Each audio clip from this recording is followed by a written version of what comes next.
The goal was really to look at the relation between photography and slavery, and more specifically, think about not only how photography has aided Northern reform, which we've thought about a little bit, and certainly there's more work to be done there, but also how slavery itself really was shaped by and shaped the medium. And it was also really interesting to think about how historians at the kind of turn of the century, as Chris Dingwall pointed out, were using the medium as a way to document the institution.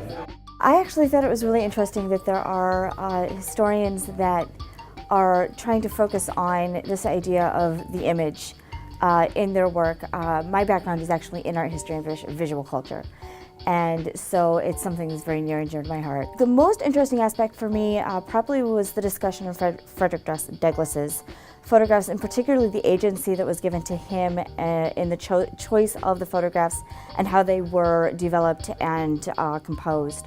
What was very interesting was the use of photos in the 19th century for interpretive purposes, and not just representations of, for portraits and so forth, but that there was a purpose, a political and social purpose. Looking at other media other than just the general presentation of topics, of traditional historical topics, I think is really good. I think it's really important to try to build a bridge between visual studies and textual historical studies, and having a session like this at something like AHA, I think helps to do that.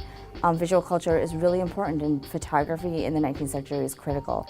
We're at a moment in which visual culture, I think, has reached across the humanities, but we're still thinking about ways to kind of inject it into the historiography.